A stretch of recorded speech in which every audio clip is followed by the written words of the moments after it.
చూసారు కదా, మనకి వేడి వేడి చికెన్ క్యాండీస్ రెడీ అయిపోయినాయి.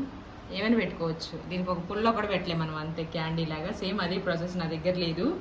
చాలా బాగుంటాయి, తప్పకుండా మీరు ట్రై చేయండి. పిల్లలకి మాత్రం బాగా నచ్చుతుంది. రెగ్యులర్గా కాకపోయినా అప్పుడప్పుడు ట్రై చేయండి. ఆయిల్ ఫుడ్స్ అయినా వాళ్ళకి కూడా నోటికి టేస్ట్ తగలాలి కదా. నాన్ వెజ్ తినేవాళ్ళు మాత్రమే. ఇది నాన్ వెజ్ ఛానల్, నాన్ వెజే ఉంటుంది. దీంట్లో చికెన్, మటన్, తలకాయ, ఫిష్, రొయ్యలు అంటే ఫ్రాన్స్ ఉంటాయన్నమాట. తప్పకుండా ఈ వీడియో చూసి లైక్ చేయండి. మీకు నచ్చితే సబ్స్క్రైబ్ చేయడం మాత్రం మర్చిపోవద్దు. రెసిపీ ట్రై చేసి ఎలా ఉంది కూడా కామెంట్ చేయండి. ఈ వీడియోని పూర్తిగా చూసేసేయండి, ఓకేనా.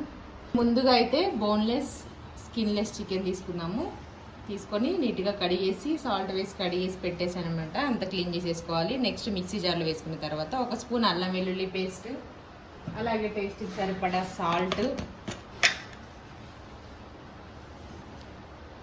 ఒక 1/2 టీ స్పూన్ వేసాను, చాలు సరిపోతుంది. నెక్స్ట్ కారం వచ్చేసి మీ పిల్లలు బాగా ఇష్టపడతారు అన్నమాట దీన్ని. కారం అయితే మా వాళ్ళు కొంచెం కారం తక్కువనే తింటారు. ఈవెన్ బాగుంది, కొంచెం వేసాను. అందులో ఇది కొత్త కారం, స్పైసీగా ఉంది కదా. నైట్ కారం లేదా, కొత్త కారం అది మొన్న పట్టించింది మా అమ్మ. కారం లేదా, జలేస్తాను కూరలో. నెక్స్ట్ ధనియాల పొడి, వేయించిన ధనియాల పొడి. నేను తీసుకున్న చికెను ఏంటంట గిన్నెలో ఉంటున్నావు, సబ్బు లేదా. వేయించిన ధనియాల పొడి 1 చిటికెడు, పచ్చి ధనియాల పొడి. దీన్ని ఇప్పుడు మనం ఏం చేయాలి, గ్రైండ్ చేయాలి. ఓకే అండి, మిక్సీ పట్టేసాం. ఇలా అయిపోయింది. ఆనియన్ పచ్చడిలాగా అయింది కదా, కానీ కాదు. నెక్స్ట్ బ్రెడ్ తీసుకుందాం. ఇది మిల్క్ బ్రెడ్. ఓకే, ఈ పైన అయితే వాడద్దు, ఇది కొంచెం చేదుగా ఉంటుంది. లోపల బ్రెడ్ ఫ్రెష్గా ఉండడం కోసం పెట్టారు. ఇది మా దీవెన్ బాబు ఎడక కొరకు పెట్టేశాడు. అట్లుంటుంది ముచ్చట. ఎన్ని పెడదాం, ఎన్ని కావాలి? షేప్కి అయితే ఒక 2. ఈ 2 అయితే ఈ మొత్తం కట్ చేస్తే ఏంటి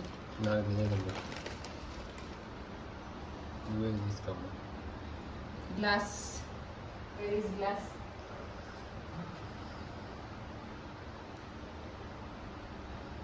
గ్లాస్ పెట్టి, గిన్నె కానీ గ్లాస్ కానీ షార్ప్గా ఉన్నది ఏదైనా మొత్తుకుంటున్నా అనుకోకండి. గట్టి వినపడట్లేదు అంటున్నారు కదా, అందుకే గట్టిగా మాట్లాడుతున్నా. మూతికాడే పెట్టారు ఫోను, అయినా సరే వినపడదు. కొంతమంది ఫోన్లలో ప్రాబ్లం కూడా ఉంటుంది. నీ ఫోన్ కూడా నాది వినపడదు కాదు, యూట్యూబ్ చూసిన ఇందులో పోయిన ఎట్లా వస్తాయి మరి అనుకోకుండా వస్తుంది. ఇట్లానే ఏంటి ఇట్లానే వస్తుంది, గ్లాస్ ఇట్లా తీసిన లేయర్ లాగా వస్తుంది. ఒక్కొక్కసారి నా వీడియోస్లో బ్లూపర్స్ వేయాలి. నవ్వుకొని చచ్చిపోతాం. వీడియో చేస్తాడు ఏదైనా, అది స్ట్రక్ అయిపోయింది అందులో. అంటే ఎవరికైనా ఫస్ట్ చేసేటప్పుడే ఎక్స్పెరిమెంట్ స్ట్రక్ అయిపోయింది, మిక్సీలు ఇరుకుంటుంది, రాదు. కొన్ని వస్తుంది. ఒక స్పూన్ తో బ్లూపర్స్ అని చాలా ఉంటాయి, మీరు మర్చిపోయారు కదా. పెడతా అన్నారన్న ఒక రోజు, మంచిగా వస్తుంది. కాకపోతే అది తీయడానికి మేము పడే కష్టాలు ఉంటాయి చేసారా. అది ఉంటే బాగుంటది. అది మనం ఇది మనం తీయాలంటే కొంచెం ఇబ్బంది. కానీ ఒక రోజు నేను స్టాండ్ పెట్టేస్తాను. కాదు, మెయిన్ భయం ఏంటంటే షేప్ అవుట్ అయిపోయింది ఇంతగానం చేసి అని మా బాధ. ఇంకొకటి ఉంది లోపల, మళ్ళీ ఫస్ట్ నుంచి చేయాలంటే అప్పటికే అన్ని తెచ్చి పెట్టుకోవాలి, అన్ని రెడీ చేసి పెట్టుకొని ఉంటాం. ఒక ఇమేజ్ దానికి రెడీ చేసి పెట్టుంటాం. తర్వాత మళ్ళీ ఫస్ట్ నుంచి చేయాలా అనిపిస్తుంది. ఇవ్వండి, వీటి కోసం మనం పడిన కష్టం. మనం కట్ చేసి మాత్రం ఇంత మంచిగా షేపు రాదంటే రాదు, ఎంత ఎక్స్పర్ట్కైనా రాదు. అది గ్లాస్తో, కప్పుతో, బౌల్తోనే తీయాల్సింది. ఇవేం చేస్తారు అనుకుంటున్నారా, మనం ఇంకా ఎక్స్ట్రా రావడానికి క్రిస్పీనెస్ మిక్సీ పట్టుకుందాం. వీటిని బ్రెడ్ క్రమ్స్ బయట కూడా దొరుకుతాయి, కాకపోతే ఎందుకు అనవసరంగా వేస్ట్గా. భలే వచ్చింది కదా. వీటిని మిక్సీకి వేసి పౌడర్ చేసి రెడీగా ఉంచుకోండి. ఈ స్లైసెస్ అయితే రెడీగా పెట్టండి. చికెన్ కూడా రెడీగా ఉంది. నెక్స్ట్ ఒక 2-3 స్పూన్లు మైదా పిండి తీసుకొని దాంట్లో కొంచెం ఉప్పు, కొంచెం కారం వేసి నీళ్ళు కలిపి కొంచెం థిక్గా ఉండేలాగా రెడీ చేసి పెట్టుకోండి. ఓకే అండి, ఇప్పుడైతే రెడీ చేసి చూసుకుందాం మన స్నాక్స్. బ్రెడ్ క్రమ్స్ కూడా రెడీ అయిపోయాయి. అంటే డబల్ రొట్టె పొడి ఇది, అంతే. డబల్ రొట్టె పొడి ఎంత స్టైల్గా ఉంది. ఏం చేసిన బ్రెడ్ క్రమ్స్, ఇదేమో మైదా పౌడర్. మైదాలోనేమో ఉప్పు కారం కొంచెం మిరియాల పొడి వేసాము. నెక్స్ట్ ఎంత బాగుంది డబల్ నట్ట పౌడర్. ఇది కూడా హాయిగా ఇంగ్లీష్లో ఇదే బ్రెడ్ క్రమ్స్. దీన్ని మనం ఎన్ని రకాలుగానే చేసుకోవచ్చు. ఇలా చేస్తున్నారు అంటే ఎన్ని రకాలుగా అంటే స్నాక్సే కానీ మనకి షేప్స్ గుర్తుకు రావు టైంకి పదాలు.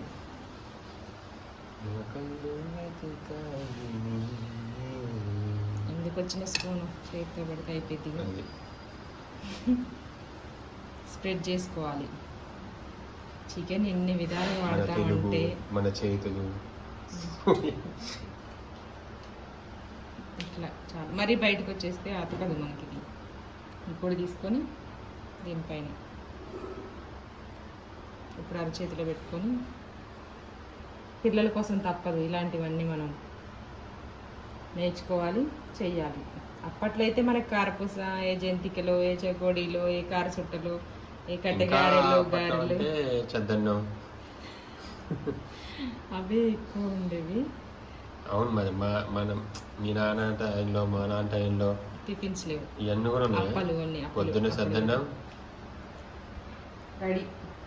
ఒక్కసారి మైదా పిండి మిక్స్ చేసి కొంచెం నాకు అది పొడి అనుకూలంగా పట్టుకోండి నూనె దగ్గరికి. లెఫ్ట్ హ్యాండ్తో మీరు, రైట్ హ్యాండ్తో కెమెరా పట్టుకొని దీనిలో డిప్ చేయాలి. ఇప్పుడు ముంచాలి, ఇలా స్నానం చేయించేయాలి దీన్ని. నెక్స్ట్ వన్ దీంట్లో మట్టి పుయ్యాలి, ఇసుకలు వాడినట్టు. మరీ అంత ఘోరంగా అయితే ఉండదులేండి, టేస్ట్ మాత్రం అద్దరిపోద్ది. దీనికి ఒక పుల్ల పెడితే మది కానీ బాబు ఎంజాయ్ చేస్తాడు. లాస్ట్ టైం ఒకసారి చేసాము క్యాండీ అని, ఐస్ క్రీమ్ అయిపోయినాయి. ఇప్పుడు కప్స్, కోన్ ఐస్ క్రీమ్లు అవే వస్తున్నాయి. 40 రూపాయలు, 50 రూపాయలు, 100 రూపాయలు, 150 రూపాయలు కూడా ఐస్ క్రీమ్ ఒక్కొక్కటి. ఎండాకాలంలో ఎన్ని పెట్టామంటే మేము ఐస్ క్రీమ్లకి అది కాదు, సారీ అండి, ఆయన వచ్చి ఐస్ క్రీమ్ అయినా మామూలుగా మనం ఏదో కెమెరా ముందు ఆయన అంటున్నాం కానీ మామూలుగా జనరల్గా వాడు ఐస్ క్రీమ్ వాడు, కూరగాయలు వాడు, పండ్లు వాడు. మన పిల్లలకి అట్లా అనంతం నేర్పించిన, మనకి చిన్నప్పటి నుంచి అట్లా తెలియదు కాబట్టి భలే వచ్చింది కదా. ఇది నోట్లో వేస్తే ఇంకా బాగుంటుంది, నోట్లో వేసుకుంటే ఇంకా ఇంకా బాగుంటుంది. ఆయిల్ మీడియం హీట్ ఉండాలి. చికెన్ కూడా ఉడకాలి కాబట్టి ఆయిల్ మీడియం హీట్ ఉండాలి. స్టవ్ కూడా సింగ్ లో ఉండాలి, మధ్య వేడిలో ఉండాలి. స్లోగా. ఇంకా వాళ్ళకి అర్థం కావద్దు, చేసుకోవద్దు. తెలుగు అర్థం కదా, అచ్చ తెలుగు మాట్లాడంటే అసలు అచ్చ తెలుగు నాకే రాదు. అచ్చ తెలుగు నేనే మాట్లాడు. మధ్య అంటే అర్థం కదా, మధ్యస్థంగా. నూనెని మధ్యస్థంగా పెట్టండి, స్టవ్ని అతి దిగువలో పెట్టండి. చికెన్ కూడా లోపల ఉడకాలి కాబట్టి చికెన్ ఈజీగా ఉడికిపోయింది. చికెన్ ఏమంటారు? కోడి మాంసం. బా శబాసానండి. నన్ను మటన్ మేక మాంసం చూసారా, హింట్ ఇచ్చా మీకు. ఇంకేదో అంటారు, ఏమంటారు చెప్పండి. కోడి మాంసం, చికెన్ ఒక్కొక్కటే తెలుగులో మాట్లాడండి. రెసిపీ అయిపోయింది నాకు. మీరు రెసిపీ మీరు అందుకే మీరు అన్నాను, ఏం కాదు. నేను మాట్లాడాలేనా? మీరే మాట్లాడండి తెలుగు భాషలో. ఆంగ్లము ఒక్క పదము కూడా వాడకుండా. చాలా కష్టం, మాట్లాడండి కానీ ప్రయత్నిస్తాను. ఇప్పుడు ఇది వేగింది, రెండు వైపులా ఇలా ఎర్రగా వచ్చేంత వరకు వేపుకొని. నేను ఈ మధ్య ఒక వీడియో చూసా, అంటే చాలా ట్రోల్ అయిందనమాట. ఏంటి కామెడీయా, దాదాగిరియా, ఏంటో ఉంటుంది కామెడీయా, దాదాగిరియా, రౌడీజమా, సౌందర్యం. సౌందర్యం ఎక్కడ వచ్చింది? లాస్ట్ సౌందర్యం ఎందుకు వచ్చింది భయ్యా అని కామెంట్స్ కూడా చాలా భలేగా అనిపించింది. ఆయన వాయిస్ ఉంటే ఆయన ఏం చేసిందంటే అల్లు అర్జున్ గారి లాగా చేసిండు. ఏంటి కామెడీయా, దాదాగిరియా, సౌందర్యం. ఈ లాస్ట్ ఏంటి భయ్యా అది సౌందర్యం ఎందుకు వచ్చింది అర్థం కదా. చూసి చూసి నవ్వుతున్నాను. అసలు ఎన్నిసార్లు చూసినా నిజంగా ఆయన వాయిస్ భలేగా అనిపించింది, గమ్మత్తుగా ఉంది. ఎవరో కానీ ఆయన యాక్చువల్గా మనకి నూనె బాగా హీట్ ఉంటే చూడండి, మీరు బ్రెడ్ నూనెలో వేయగానే ఎర్రగా అయిపోయి వెంటనే క్రిస్పీగా అయిపోతుంది. ఆయిల్ మీడియం హీట్ లో ఉంచి ఇలా చేస్తే లోపల చికెన్ ఉడుకుతుంది చక్కగా. కొంచెం కలర్ రావాలి. ఇది నూనె కూడా ఎక్కువ పీల్చదు అలా అయితే. చూడండి కెమెరా ఆపేసిన తర్వాత ఎన్ని తిట్టారు మా ఆయన. ఇది నీకు బాగా నచ్చింది అంటే అసలు నువ్వు తినవా అంటే నేను ఇటువంటి తినను, ఎక్కువ అన్నం, నాకు అన్నం ఉండాలి.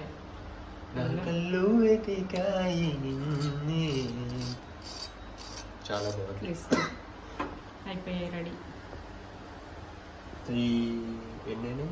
3 మీ ముగ్గురికి. అబ్బా నువ్వు డైటింగ్ కాదు, చూడండి ఎంత క్రిస్పీగా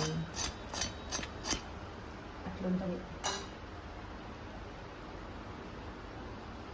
టమాటో కచప్దేనా వాళ్ళ కోసం వెయిటింగ్. బస్సు టైం అయింది, ఏ క్షణంలోనైనా రావచ్చు, ఇంకా ముందుగానే రెడీ చేసి పెట్టాను. ఓకే మా దీవెనమ్మ అయితే టేస్ట్ చేస్తుంది.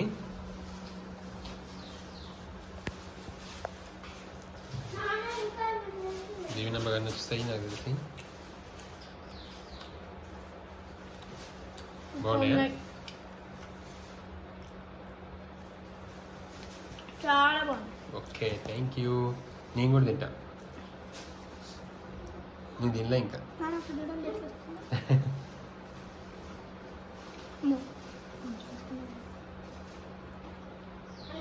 Thank you.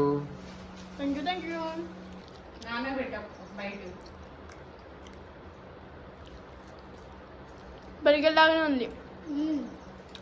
అదే చాలా బాగుంది. అయితే ఉట్టి బంద్ తెచ్చుకుంటే చాలు మనం. సూపర్ ఉంది కదా, చాలా అంటే చాలా బాగుంది. ఒకసారి ట్రై చేయండి మీరు కూడా. పిల్లలకి చాలా బాగా నచ్చుతుంది నిజంగా. బాగుంది కదా? చేద్దాంలే మళ్ళీ సాత్ మసాలి. ఓకే అండి, థ్యాంక్ యూ సో మచ్. తీసుకుంది. Thank you. చాలా బాగుంది, సూపర్ ఉంది. అదే చాలా బాగా నచ్చాయి.